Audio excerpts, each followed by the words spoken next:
नमस्कार, न्यूज 20 बिहार की आवाज में आपका स्वागत है।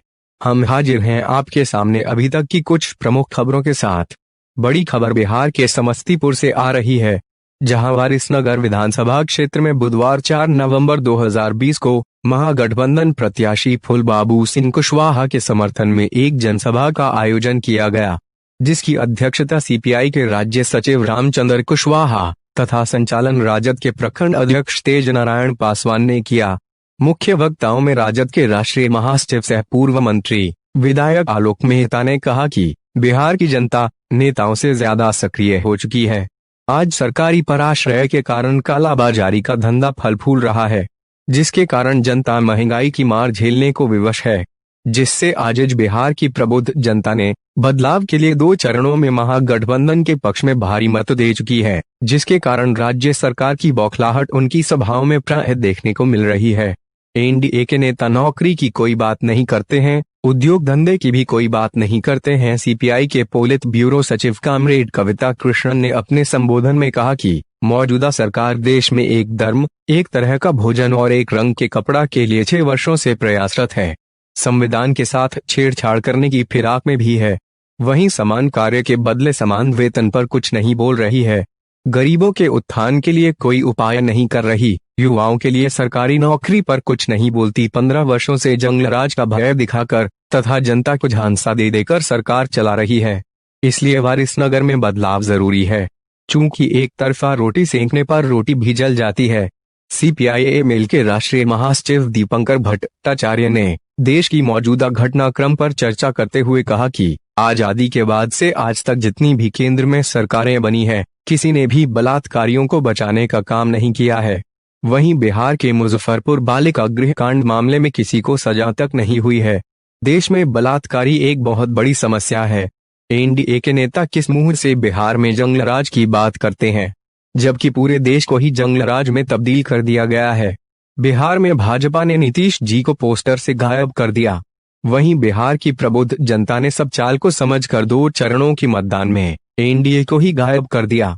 भाजपा आरएसएस, हिटलर और मुसोलिनी की पक्षधर है। उसने उसी के राह पर चलना शुरू कर दिया है। ये देशी नहीं विदेशी है। अभी तक के लिए बस इतना ही। कुछ देर बाद हम फिर हाजिर होते हैं कुछ अन्य खबरों के साथ। तब तक बने रहिए बिहार की आवाज के साथ। नमस्कार। मजदूरों के, युवाओं के, छात्रों के, किसानों के, बिहार के शिक्षकों के, बिहार के आशा कर्मियों के, आंगनवाड़ी कर्मियों के, रसोईया कर्मियों के, जीविका दीदियों के, टोला सेवकों के, तमाम जो इस तरह के तबके हैं, उनके आंदोलन क्या है, उनके मांगे क्या है, उसको सुनकर जो काम इस सरकार ने नहीं किया, नीतीश सुशील मोदी की सरकार ने, नरेंद्र मोदी की सरकार ने इन आंदोलनों का कोई सम्मान नहीं किया, इसका अपमान किया, इस पर लाठियां बरसाई। हम लोगों को सिर्फ इतना करना पड़ा कि ये कहना था कि नहीं, हमारा संकल्प है कि हम इन आंदोलनों की जो मांगे हैं उसका हम सम्मान करेंगे, उसको हम लागू करेंगे। यही आपको जो 25 सूत्री संकल्प पत्र है इसमें मिलता है। और ये जो आंदोलन थे, ये जो आंदोलन आज चाहेंगे और इस सभा में माननीय नेता श्री तेजस्वी प्रसाद जी ने कहा पढ़ाई, दवाई और 2-3 बातें उन्होंने शिक्षा, रोजगार और स्वास्थ्य, सिंचाई, मतलब खेती, तो तमाम तरह की चीजें काफी बेहतरी लाई जाएगी। उसको बिल्कुल ढंग से उसको एड्रेस किया जाएगा यदि महागठबंधन की सरकार आती है तो। वर्तमान व्यवस्था ध्वस्त है, शिक्षा बर्बाद है, स्वास्थ्य महकमे के का आप देख सकते हैं हॉस्पिटलों की क्या स्थिति है, मरीजों की क्या स्थिति है। तो तमाम जो व्यवस्था है उसको उसमें सुधार लाना है। अगर आपकी सरकार बन गई तो पलायन रुक सके, ऐसा कोई अभी तक क्या करेंगे? बिहार में जब उद्योग लगेंगे, कृषि आधारित उद्योग लगेंगे, विभिन्न तरह के उद्योग लगेंगे, रोजगार के सृजन तभी पलायन रुकेगा।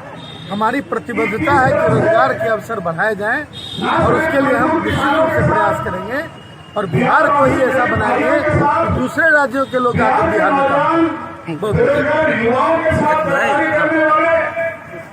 बहुत मैं आलोक बाबू आपसे जानना चाहता हूँ कि आप पूर्व में सहकारिता मंत्री रह चुके हैं और अब जो नीतीश जी को हटा के तेजस्वी जी को लाने के लिए आप लोग तैयारी कर रहे हैं। अब बाई दी वे अगर सहकारिता मंत्री आप बने तो क्या इसमें जितना भ्रष्टाचार है उस पर कुछ अंकुश लग पाएगा? देखिए, जनता बदलने के लिए 2 कदम आगे है हमसे। हम बदलने के लिए प्रयासरत नहीं हैं और जब बदलेगी तेजस्वी प्रसाद यादव के नेतृत्व में महागठबंधन की सरकार बनेगी। कोई एक भी इंजन काम करता, कोई एक भी सरकार कुछ काम करती तो बात समझ में आती।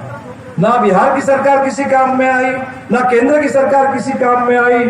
सारे बिहार के गरीबों को, मजदूरों को, किसानों को, सबको भगवान भरोसे छोड़ दिया गया लॉकडाउन के दौर में। और अब चुनाव के समय आ गए हैं वोट मांगने के लिए, इसलिए इनको एक भी वोट नहीं मिलना चाहिए। इनको इस समय एक तमाचा मिलना चाहिए, लोकतंत्र का तमाचा ईवीएम के जरिए इस बार बिहार के मतदाता देंगे।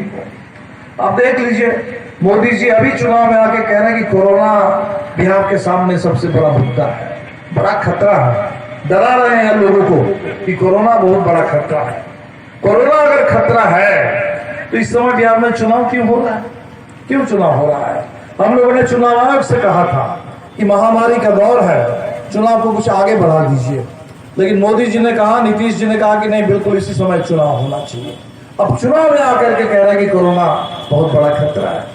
हमें तो याद है 24 मार्च मोदी जी रात 8 बजे टीवी पर आए थे। आजकल जब मोदी जी टीवी पर आते हैं पूरा हिंदुस्तान डर जाता है, बिल्कुल डर जाता है मित्रों। जब कहेंगे तो लोगों को लगता है कि पता नहीं कुछ बंद करने वाले हैं।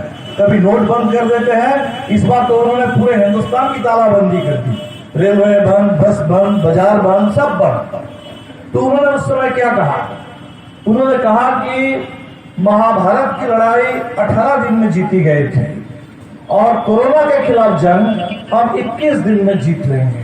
आपको बस घर में रहना है, घर में रहो, ताली बजाओ, थाली बजाओ, दिया जलाओ और गो कोरोना चला जाएगा 21 दिन के अंदर।